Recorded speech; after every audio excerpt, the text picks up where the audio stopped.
Life After Prison. By Silence You. Kabanata 1571 hanggang 1580. Hahaha. May nagawa ba akong mali? Parang naman. Histeryosong tumawa si Meldrick habang ipinapakita ang sarili sa iba.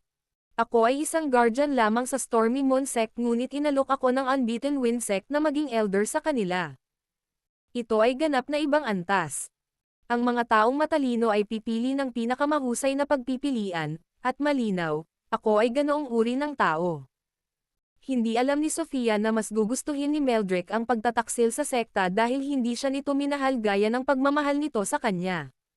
Sa kabutihang palad, walang nakakaalam na si Severin ay nagbigay ng Burke na may mataas na ranggo na alchemical na table task, o ang sitwasyon ay maaaring maging mas magulo kaysa ngayon. Meldrick, ang kulit mo. Ang tanga mo. Galit na umirap si Sofia. Napangisi si Meldrick. Sofia, ginawan lang talaga kita ng pabor, alam mo ba yon? Hindi ko kayang makita kang pakasalan si Severin, isang hindi kaakibat na practitioner na mayroon ng 2 asawa. Gusto mo ba talagang ibahagi ang isang asawa sa ibang mga babae? Imbes na pakasalan mo siya, bakit hindi mo pakasalan si Daniel? Mas kaakit-akit siya kaysa kay Severin. Napanganga si Sofia sa sinabi ni Meldrick. Parang unti-unting gumagaling si Meldrick sa pagsulsel. Sa katunayan, maraming matatanda at disipulo ng Unbeaten Wind Sect na hinamak si Meldrick. Nag-aalala sila na ipagkanulo sila ni Meldrick sa hinaharap para sa kanyang kapakanan, tulad ng kung paano niya ipinagkanulo si Stormy Moon Sect ngayon. Gayunpaman, kailangan ng Unbeaten Wind Sect ang kanyang tulong ngayon, kaya naunawaan nila kung bakit gagawin ni Thomas ang desisyong ito na kunin si Meldrick at gawin si Meldrick na kanilang elder. Tumingin si Severin kay Thomas at sinabing, Mr. Thomas, sigurado ka bang gusto mong tanggapin ang isang taong nagtaksil sa kanyang sekta ng walang pagkukulang? Hindi ka ba natatakot na gawin din niya ang parehong bagay sa iyo sa hinaharap? Walang pag-aalinlangan, parang nagtatampo ang mukha ni Thomas matapos marinig iyon. Bago magsalita si Thomas, itinaas ni Meldrick ang kanyang kamay at saad. Mr. Thomas, huwag kang mag-alala.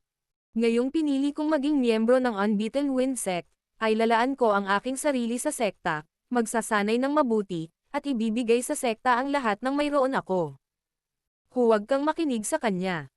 Pagkatapos ng kaunting paghinto, nagpatuloy siya. Ang tanging dahilan kung bakit ako sumali sa Unbeaten Wind Sect ay dahil naniniwala ako sa sekta.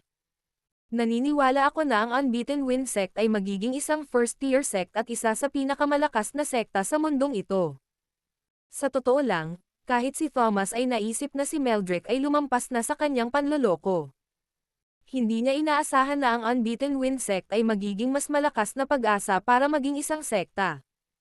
Pinakamalakas na sekta sa mga liblib na sekta sa lugar na ito. May hindi tama. Thomas. Ang mga taong ito ay nagkukunwari at halatang inaantala tayo. Sinusubukan nilang bumili ng mas maraming oras. Biglang, natuklasan ng Great Elder ng Unbeaten Wind Sect sa paglipas ng panahon, ang mga disipulo ay lilipad sa langit at sasamahan ang iba. Ang mga disipulong iyon ay ang mga piling disipulo na may mas mataas na kakayahan. Iyon ay tumunog ang kanyang kampana, at napagtantong huminto si Burke upang mas maraming mga disipulo ang makatapos ng kanilang pagsasanay at sumama sa labanan. Naisip ni Thomas at napagtanto na ito ang katotohanan. Sinaman niya ng tingin si Burke. Tigilan mo na ang pagsasalita mo. Ibigay mo na ang anak mo at si Severin na rin. Pagkatapos nating sirain ang kanyang natamo, magtatrabaho siya para sa atin. Imposible yon. Mabait siyang manugang. Siguradong hindi ko siya ibibigay. Tingnan mo na lang ang anak mo. Sa tingin mo karapat-dapat ba siya sa anak ko? Itigil mo na ang pangangarap. Ngumisi si Burke. Tatay. Tatay. Narinig mo ba yon? Galit na sabi ni Daniel na nagngangalit ang mga ngipin. Tinaas ni Thomas ang kanyang kamay at sinabing, sige.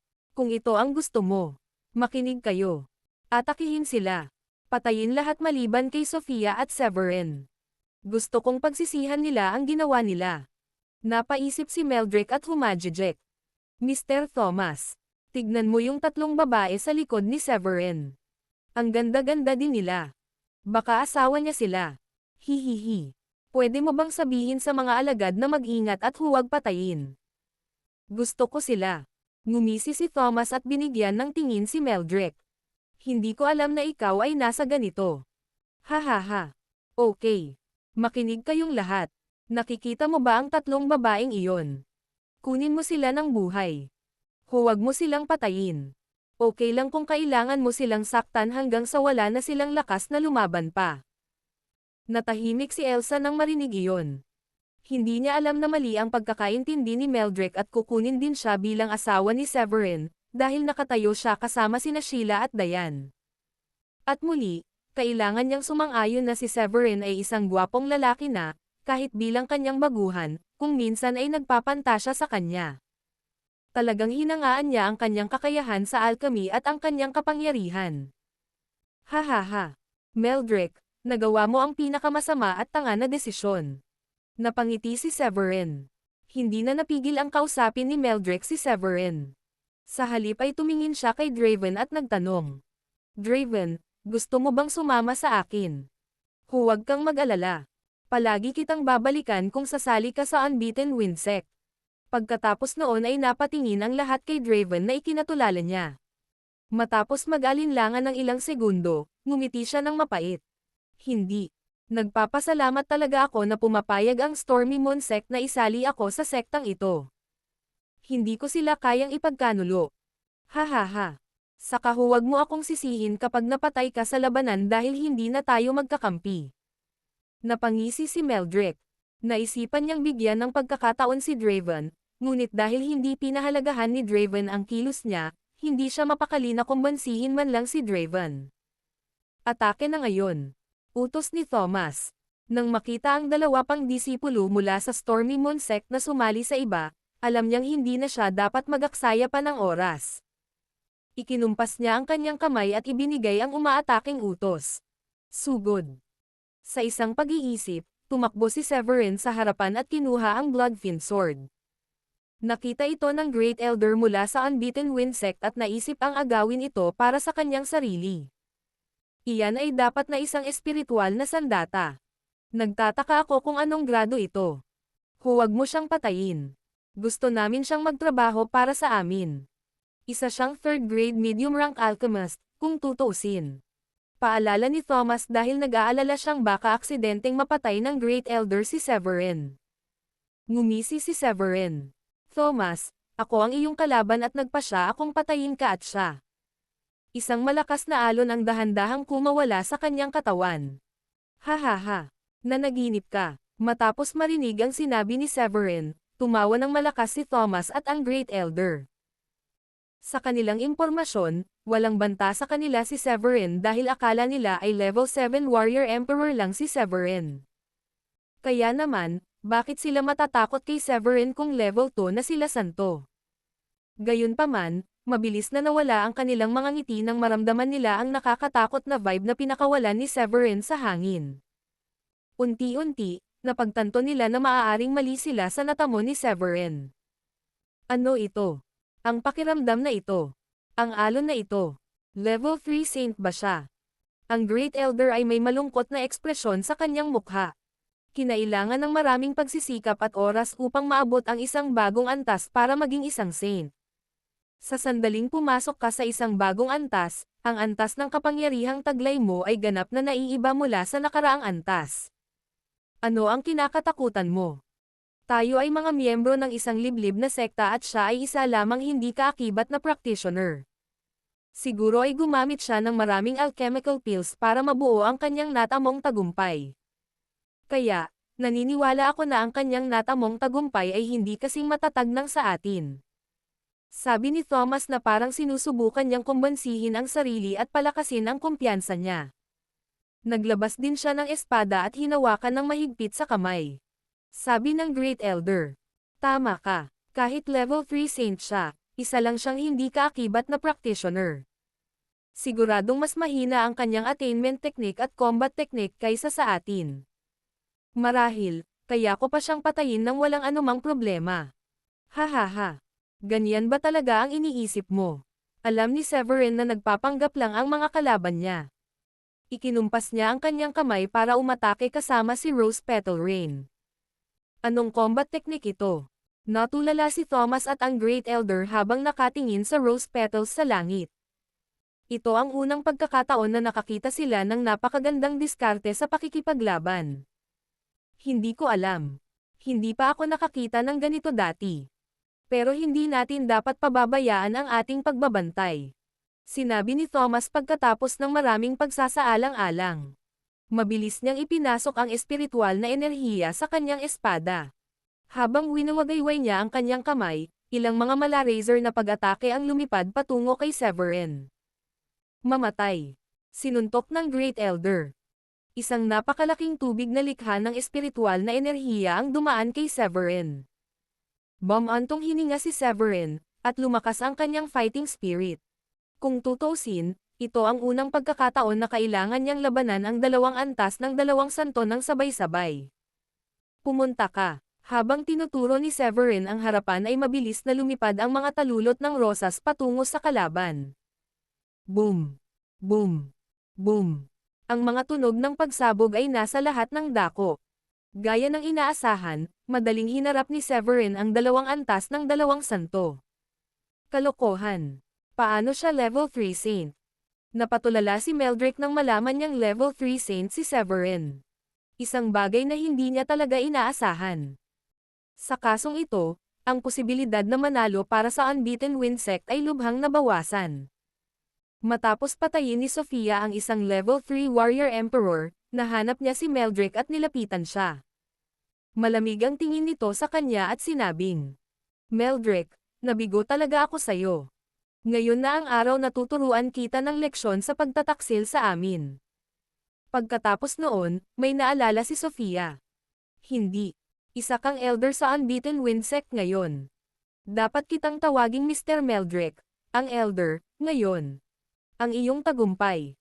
Nagkaroon ka ba ng isa pang panbihirang tagumpay? Gulat na bulalas ni Meldrick. Takot na takot ang ekspresyon ng mukha niya nang pantirya siya ni Sofia. Wala pa siyang pagkakataong gamitin ang 3rd grade medium rank alchemical pill pagkatapos makuha ito mula sa Great Elder. Kaya, bilang isang level 4 Warrior Emperor, hindi siya kalaban ni Sofia, na ngayon ay level 6 Warrior Emperor.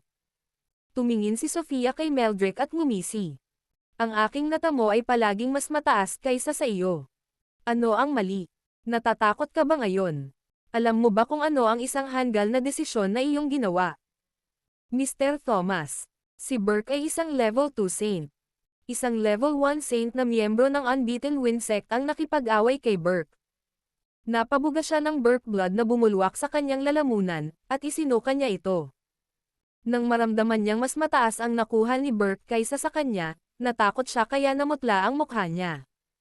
Mr. Thomas, bakit mayroon silang tatlong level 2 saint? Napakasamang panahon upang matuklasan ang dalawang Grand Elder ng Stormy Moon Sect na nagkaroon ng kanilang pambihirang tagumpay at naging antas dalawang santo. Ano? Hindi. Imposible iyon. Baka sa ekspresyon ni Meldrick kung gaano siya kitekat. Mabilis niyang hinanap ang Great Elder, Second Elder, at Third Elder ng Stormy Moon Sect nang magkasunod at napagtanto niyang nasa level 1 saint na sila. Paano nangyari ito? Hindi pa sila mga saint kahapon. Naisip niya. Higit pa rito, natuklasan niya na karamihan sa mga tao na dating level 7 Warrior Emperors ay naging level 9 Warrior Emperors na ngayon. Masyadong baliw ang mga ito. Paano nagkaroon ng tagumpay ang mga taong ito? Ang mga posibilidad ay ganap na lumiliko. Nakangiting sabi ni Sofia. Hahaha. Ito ay isang sorpresa para sa iyo, tama ba? Uminom sila ng mga 3rd grade high rank na alchemical pills. Ang aking asawa ay hindi isang 3rd grade na medium rank alchemist. Isa siyang 3rd grade high rank alchemist. Buti na lang at wala ka noong nagpulong kami. Kung hindi, paano namin malalaman na may intensyon kang ipagkanulo kami? Napaawang ang bibig ni Meldrick at nakakatakot ang itsura. Maraming miyembro ng Unbeaten Wind Sect ang napatay sa labanan. Sa simula pa lang ng labanan, ang Unbeaten Wind Sect ay nakatakdang mabaygo. Mamatay. Nang malaman ni Meldrick na hindi pabor sa kanya ang sitwasyon, nagpakawala siya ng isang masiglang sinag ng enerhiya at tatakbo para sa kanyang buhay. Siya ang naging unang tumakbo mula sa Unbeaten Wind Sect. Nang lumingon siya, ang ika-4 na elder ng Stormy Moon Sect ay tumayo sa harapan niya at binigyan siya ng malamig na tingin. Meldrick, kaya kong palayain ang iba pero hindi ikaw. Kaagad, ang 4th Elder, na nagkaroon ng tagumpay sa Level 9 Warrior Emperor, ay sinugod si Meldrick. Pagkatapos ng ilang pagsabog, patay na si Meldrick at nahulog mula sa langit. 4th Elder. Kakayanin ko siya mag-isa. Ninanakaw mo sa akin ang target ko. Lumipad si Sofia at walang magawang sinabi. Napangiti ng nakakahiya ang ika-4 na Elder. Alam kong kaya mo pero gusto ko talaga siyang patayin. Sobrang nakakainis talaga siya. Sa gilid ni Severin, ang mga talulot ng rosas ay patuloy na sumasabog at sinira ang anumang bagay na nakaharang sa kanila. Hindi. Paano ito posible? Bakit napakalakas ng mga talulot na ito? Si Thomas at ang Great Elder ay natakot. Magkasama man silang umatake, hindi pa rin nila nagawang talunin si Severin. Ang kailangan lang ni Severin ay higit sa 40 talulot ng rosas upang mabawasan ang kanilang mga atake. Ang natitirang mga talulot ng rosas ay patuloy na lumipad patungo kay Thomas at sa Great Elder. Thomas, patay na tayo. Tumingin ka doon. Patay na ang 2nd Elder at ang iba pa. Kalokohan. Bakit biglang tumaas ang mga natamo nilang tagumpay? Mayroon silang kabuuang 6 na Saint Warrior ngayon. Ang Great Elder ay mukhang nawalan ng pag-asa. Gayunpaman, nagpatuloy siya sa pag-atake gamit ang ilang mga spiritual energy beam dahil iyon ang pinakamabilis niyang pag-atake. Gayunpaman, ang mga pag-atake na iyon ay hindi nakakaapekto sa bilis ng mga petals ng rosas. Ang bawat espiritual na sinag ay maaari lamang hamarang sa isang talulot ng rosas, at marami pang mga talulot ng rosas ang lumalapit sa kanila. Hindi. Ayokong mamatay. Malakas na sigaw ni Thomas. Alam niyang matatapos na ang labanan ng maraming elder at guardian ng kanyang sekta ang napatay, at maraming disipulo ang tumatakas. Sumusuko na ako. Sumusuko na ako. Iligtas mo ako sa buhay ko. Ang Great Elder ay nagpatuloy sa pagtatanggol sa kanyang sarili at sumigaw. Gayunpaman, si Severin ay walang simpatiya sa mga taong tulad niya. Bukod dito, marami na silang napatay na miyembro ng Unbeaten Wind Sect. Kung iniligtas sila ni Severin o ng Stormy Moon Sect sa kanilang buhay ngayon, maaaring magdulot iyon ng potensyal na banta sa hinaharap. Noong sinubukan mong kunin ang aking asawa mula sa akin, ikaw ang nagtakda ng wakas para sa iyong sarili. Ngumisi si Severin sa kanyang malamig at malupit na mga mata habang patuloy niyang kinokontrol ang mga talulot ng rosas gamit ang kanyang telekinesis para salakayin si Thomas at ang Great Elder. Sa kalaunan, pagkatapos ng ilang pagsabog, si Thomas at ang Great Elder ay napatay at nahulog mula sa langit. Ang iba sa mga miyembro ng Unbeaten Wind Sect ay nawalan ng moral na lumaban at natakot sa kung ano ang mangyayari sa kanila. Sumusuko ako. Sumusuko ako. Maraming mahihinang disipulo ang lumuhad sa hangin habang nakataas ang kanilang mga kamay para magbigay ng senyales na sila ay sumusuko na. Tumigil kayo. Napagtanto ni Bert na ang lahat ng mas malalakas na mandirigma ng Unbeaten Wind Sect ay patay na. Ang natitirang mga miyembro ay ang mga mahihinang miyembro, at halos 1,000 lamang sa kanila ang nakaligtas sa labanan. Kaya, inutusan niya ang lahat na itigil ang pakikipaglaban. Tinipon ng mga miyembro ng Stormy Moon Sect ang lahat ng natitirang kalaban nila at pinalibutan sila. Lumapit si Burke at sinabing, "Isuko ang iyong special ring at mga armas. Mula ngayon, ang Unbeaten Wind Sect ay wala na ngayon o sa hinaharap. Naiintindihan mo ba?" "Oo, salamat, Mr. Burke. Wala na ang Unbeaten Wind Sect. Ang maligtas ang kanilang buhay ang pinakagusto nila ngayon. Hindi na nila inaalala ang pagkapanalo sa labanan. Kaya, mabilis nilang isinuko ang kanilang mga sandata at special ring gaya ng sinabi at tumakas." Ang eksena. Hahaha. Nanalo tayo. Nanalo tayo. Tumawa ng malakas si Sofia. Inutusan ng matatanda ang mga alagad na kolektahin ang mga nasamsam, hawakan ang mga bangkay, at siyasatin ang anumang pinsala sa sekta. Tumingin si Severin at sinabing, "Hindi masama. Ang mga nasawi sa atin ay mula sa 30 hanggang 40 tao. Karamihan sa mga miyembro ay dumanas lamang ng mga maliliit na pinsala." Tumango si Burke. "Iyon ay dahil hiniling mo ang mga mahihinang miyembro na lumayo sa labanan. Kung hindi, ang bilang ng mga namamatay ay hindi gaanong kaunti. Bagamat mas kaunti ang bilang natin, ang ating mga manlalaban ay mas malakas kaysa sa kanila.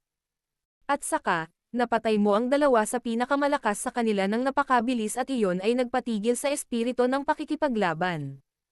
Kung hindi, hindi ko akalain na ang labanan ay matatapos kaagad." Mukhang tuwang-tuwa si Sheila. "Hahaha.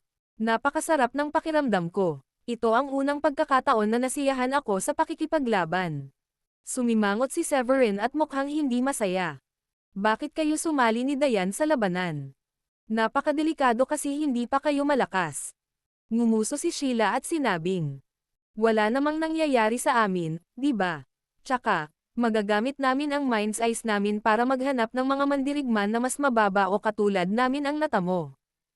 Ngumiti ang isang elder. "Huwag kang mag-alala. Nakatingin kami sa kanila noong nag-aaway sila. Kung may nangyaring masama sa kanila, susugod kami agad para tumulong. Pagkatapos kung paano mo kami tinulungan, ito na ang pinakamaliit na magagawa namin." Hinawakan ni Severin ang kanyang kamay. "Maraming salamat," sagot ng elder. "Walang anuman. Kung wala ang iyong alchemical pill, walang sinasabi kung kailan tayo magkakaroon ng pambihirang tagumpay. Sa pagkakataong ito ay nakaya kong umakyat ng 2 level at ito ay isang bagay na hindi ko akalain na mangyayari. Sige. Oras na. Magpahinga na tayo. Magandang araw ngayon. Mag-ingat po ang mga nasaktan at magpagaling. Ipagdiwang natin ang ating tagumpay bukas." Masayang pahayag ni Burke. Samantala, matagal na silang tinitingnan at pinupuntirya ng Unbeaten Windsect. Sa pamamagitan ng pagtalo sa Unbeaten Windsect ngayon, nakatanggap sila ng mas maraming mapagkukunan ng pagsasanay upang matulungan ang sekta na magpatuloy sa mas malaking hinaharap. Ngayon, ang Stormy Moon Sect ay naging pinakamalakas na sekta sa lugar na ito. Kapag nalaman ng ibang mga sekta kung gaano nila kadaling talunin ang Unbeaten Windsect, walang sino man sa kanila ang maglalakas loob na masaktan o matapakan ang kanilang mga paa ng madali. Pagod na rin siguro kayong mga babae. Tara, magpahinga na tayo. Tumingin si Severin kina Sheila, Dayan, at iba pa at bago iyon sinabi. Sabi ni Burke, ang aking kahangahangang manugang. Hihilingin ko sa Great Elder na dalhin sa iyo ang mga espiritual na halamang gamot para sa iyo mamaya. Tingnan mo at piliin ang mga gusto mo. Kumunat ang noo ni Severin. Wala siyang intensyon na sumali sa Stormy Moon Sect, kaya mukhang hindi tama na ang unang pumili ng mga espiritual na damo mula sa pagnakawan kapag may 2 pang alchemist sa sekta. Matapos itong pag-isipan, sinabi niya, gawin natin ito sa ganitong paraan. Padalhan lang ako ng mga 4th grade na espiritual na halamang gamot. Maliban dyan, ibigay mo ito sa 2 Grand Elder at hayaan silang pumili kung ano ang gusto nila. Mas kailangan nila iyon kaysa sa akin. Marami pa akong 2nd grade at 3rd grade spiritual herbs at maaari silang tumagal sa akin ng ilang sandali. Tumango si Burke. Sige. Pagkatapos ay ipapadala ko sa iyo ang 4th grade na espiritual na mga halamang gamot. Siguro kung may higit pa, pagsasanay, maaari kang maging alchemist sa ika-4 na baitang sa lalong madaling panahon. Dagdag pa niya. Kung dumating ang araw na iyon, huwag kalimutang bigyan ako ng alchemical pill. Matapos marinig iyon, hindi makapagdesisyon si Severin kung gusto niyang umiyak o tumawa. Nakakatuwa na ang kanyang biyenan ay nag-iisip na tungkol sa pagkuha ng kanyang kamay sa isang 4th grade alchemical pill nang hindi pa niya sinubukang gumawa ng isa. Nakangiting sagot niya. Huwag kang mag-alala. Hindi kita makakalimutan. Pero hindi sapat ang isa kaya kahit 10 ay bibigyan kita. Hahaha. Nanlaki ang mga mata ni Burke. Nasasabik na sinabi niya. Talaga. Mas mabuting huwag mong kalimutan ang sinabi mo. Dahil sa reaksyon nito ay napaikot ang mata ni Sofia sa kanya. Tatay, ang takaw mo. Hindi pa man lang nasusubukan ni Severin ang paggawa nito. Alam mo ba kung gaano kahirap umunlad mula sa 3rd grade high rank hanggang sa 4th grade? Napakalaking pag-unlad ito at hindi ito makakamit ng maraming tao sa buong buhay nila. Alam kong napakatalino niya ngunit hindi mo siya dapat madaliin. Napangiti ng nakakahiya si Burke. Hindi ko siya minamadali. Gusto ko lang mag-book ng maaga. Gayunpaman, may tiwala ako sa kanya at naniniwala akong magiging 4th grade alchemist siya sa lalong madaling panahon. Napangiti si Severin. Hahaha. Salamat talaga. Yun ang inaasam ko, sabi ni Sofia.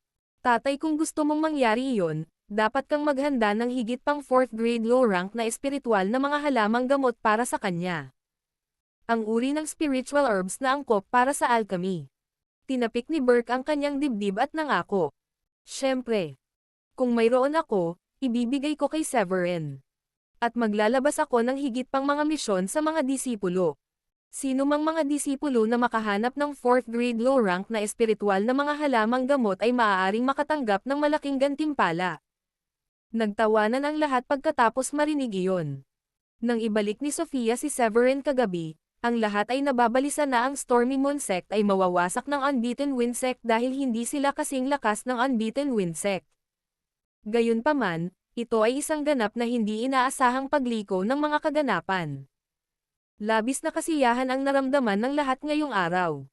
Pagbalik ni Severin sa kanyang tirahan ay gabi na. Dahil wala na siyang kailangang gawin, nagpasya siyang ilabas ang mga babae para mamili. Nang malapit na ang hapunan, naghanap siya ng kainan para sa kanilang hapunan. Sa paglabas, maraming miyembro ang nakakita kay Severin at mabilis na binati ito ng may paggalang. Para sa kanila, siya ang dahilan kung bakit naresolba ng kanilang sekta ang krisis sa isang maliit na sakripisyo. Isang bagay na hindi nila inakala na makakamit. Gayunpaman, ipinakita sa kanila ni Severin na posible ito. Hahaha. Mukhang sikat ka ngayon ah. Humalaklak si Sofia. Walang magawa si Severin at sinabing, well, hindi naman dahil sa gusto ko ito. Halatang nandito sila para ilayo ka sa akin kaya wala akong pagpipilian. Napangiti din si Sheila. Tama. Kung wala kang ginawa, pwede kang magpaalam kay Sofia. Umihi ang matabang lalaking iyon bago mamatay. Nakakahiya. Ngumiti din si Dayan. Oo. Alam kong lahat ng tao ay takot mamatay pero bilang isang taong nagsanay ng matagal, dapat handa siyang mamatay anumang oras. Napakaraming tao ang namatay ngayon ngunit siya lang ang umihi sarili niya. Biglang naging emosyonal si Sofia. Wala akong ideya kung anong kasuklam-suklam na tao si Meldrick. Kilala ko siya mula pa noong bata kami at hindi ko alam na pagtataksilan niya kami. Kumunat ang noo ni Severin. Kilala mo na siya simula bata ka pa. Kaya, sinasabi mo bang naabot niya ang kinakailangan para sumali sa sekta noong bata pa siya? Paliwanag ni Sofia. Hindi. Ang tatay ko ang nagpabalik sa kanya. Nag-treasure hunting siya sa kung saan at aksidenteng nakita niya ang pamilya ni Meldrick na pinatay. Kaya, niligtas niya siya. 12 pa lang si Meldrick noong mga panahong iyon. Naawa si Tiatay sa kanya, at akala niya may talent si Meldrick. Kaya naman napagdesisyonan niyang ibalik si Meldrick sa sekta, at iyon ang dahilan kung bakit kilala ko siya mula noong bata pa ako. Nakaramdam ng galit si Elsa at sinabing, hindi pwede. Napakasama niya. Iniligtas ng tatay mo ang buhay niya at pinalaki siya sa kinaroroonan niya ngayon. Paano siya naging malupit at mabisyo? Dahil ba sa gusto niyang maging elder? Isa siyang walang utang na loob. Paliwanag ni Sheila. Sa tingin ko hindi iyon ang dahilan. Ang dahilan kung bakit siya nagtaksil ay dahil mahal niya si Sofia. Kaya, sinubukan niyang ipaghiganti si Sofia dahil hindi siya minahal ni Sofia pabalik. Nagpaliwanag iyon ng maraming bagay para kay Elsa. Ito ang unang pagkakataon na nalaman niya ang tungkol sa komplikadong relasyon. Ha? Ano ang mali sa kanya?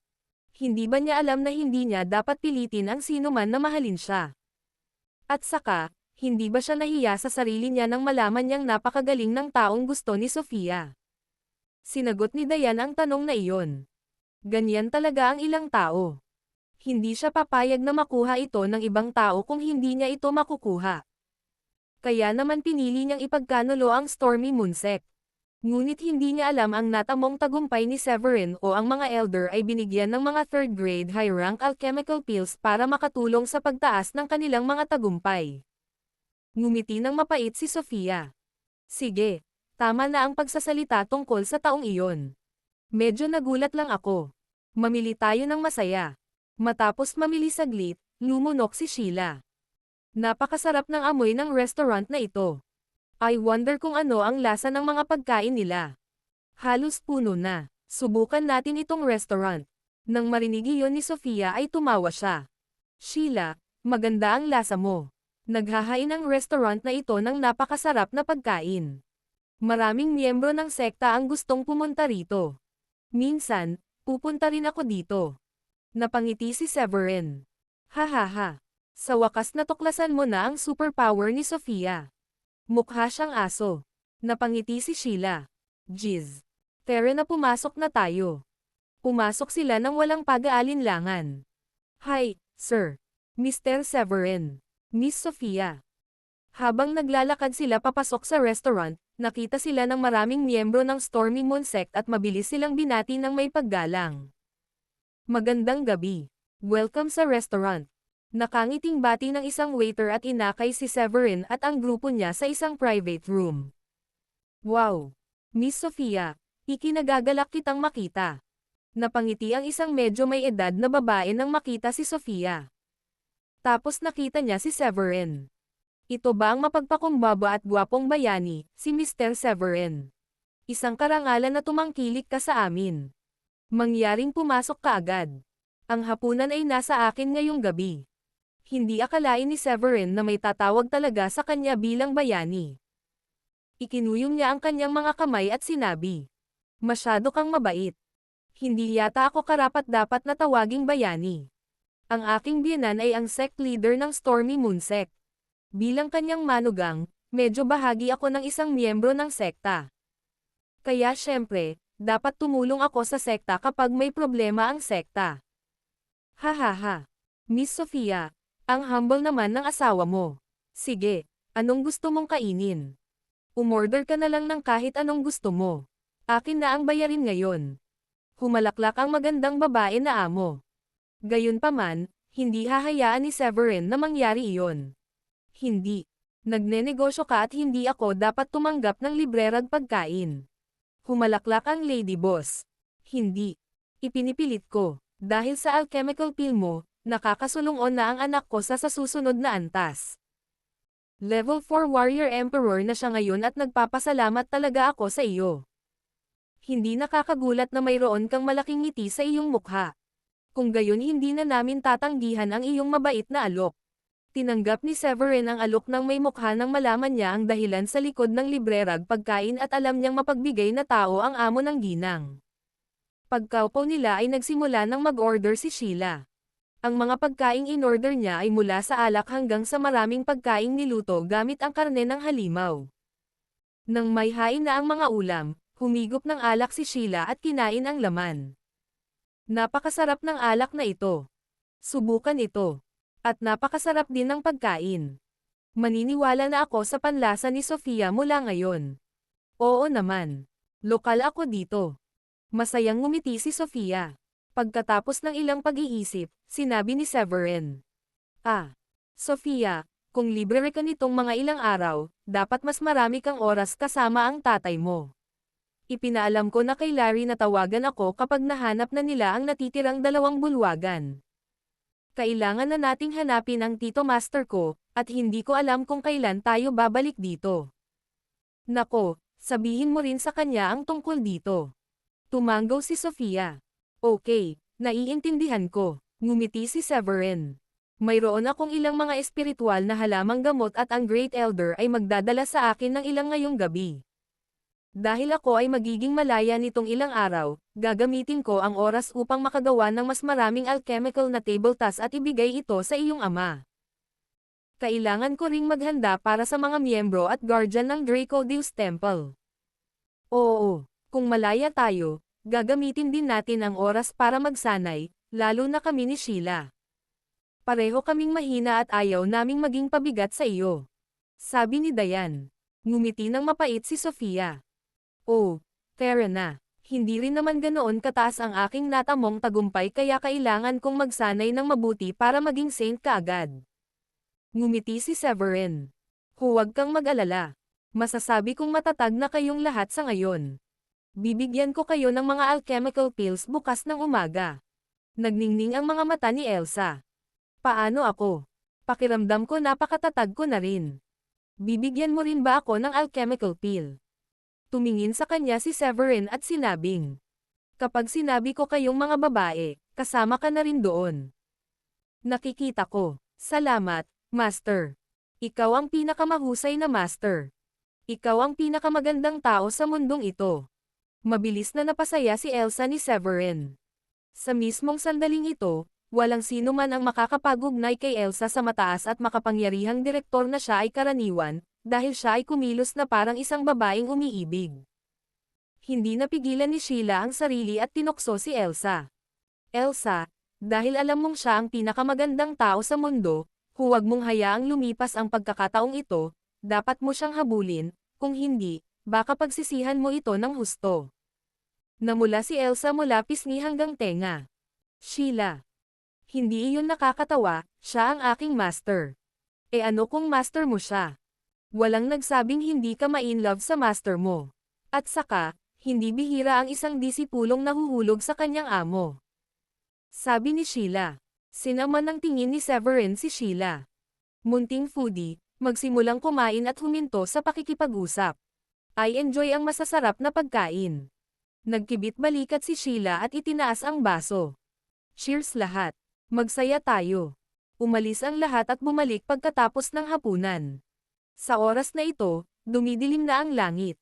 Pag-uwi nila, dinala ng mga elder ang mga espiritual na halamang gamot.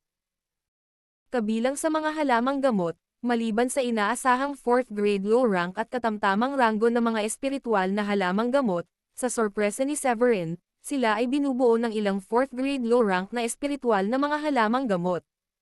Malinaw, ang mga ito ay pinili at naaprubahan upang maging angkop para sa paggawa ng mga alchemical na table task ng mga Grand Elder. Masayang kinuha ni Severin ang mga halamang gamot at nakita ang mga Grand Elder sa isang mataas na mood. Nagpatuloy siya sa paghahanda para sa paggawa ng mga alchemical pills sa sandaling isinara niya ang pinto. Gayunpaman, matapos itong pag-isipan ng bahagya, nagpasya siyang tawagan si Elsa upang mag-obserba at matuto sa kanyang tabi. Bagamat gagawa si Severin ng mga 3rd grade na alchemical na table task, ang proseso ay halos pareho. Matututo si Elsa ng ilang tip habang pinagmamasdan kung paano ginawa ni Severin ang mga alchemical na table task.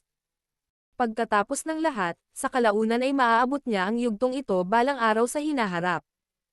Wow, napakahusay ni Master. Napakagandang kasiyahang panoorin siyang nagsasanay ng alchemy. Napaisip si Elsa nang hindi niya maalis ang tingin kay Severin. Alam niya na siya ay maganda. Gayunpaman, siya ay naging mas kaakit-akit kapag siya ay matulungin na nagtatrabaho. Maya-maya, tumigil si Severin sa kanyang trabaho at tinanong si Elsa. Kaya, may natutunan ka ba? Ngumiti si Elsa at tumanggo. Tunay nga. Ang galing-galing mo sa iyong matikas na galaw. Isa pa, humanga ako sa iyong telekinesis sa pagkontrol sa apoy. Hindi pa banggitin ang mataas na kalidad ng mga alchemical na table task. Iyon lang ba ang natutunan mo? Medyo nahiya si Severin. Wala akong malapit na kayang gumawa ng mga ganoong dekalidad na tableta. Dahil sinabi ko iyon, sa pamamagitan ng pagmamasid sa iyo, nakakuha ako ng ilang kaliwanagan, sigurado iyon. Awkward na sabi ni Elsa. Napaisip si Severin sa sinabi niya. Sigurado akong mayroon kang mga kinakailangang sangkap para sa paggawa ng mga alchemical na table task. Subukang gumawa ng ilang mga table task at ipakita sa akin, para mabigyan kita ng mga payo. Naningkit ang mga mata ni Elsa matapos marinig iyon. Okay. Ipapakita ko sa iyo. Maya-maya, natapos na si Elsa sa pagpino. Ito ay isang tagumpay, ngunit ang kalidad ng alchemical pill ay hindi maganda ang hitsura. Paano ito? Mabuti ba ang ginawa ko? Sa palagay ko ay maganda ako, kung isasaalang-alang ko na matagumpay kong nagawa ito sa aking unang pagsubok. Humajejek si Elsa habang hawak ang alchemical pill.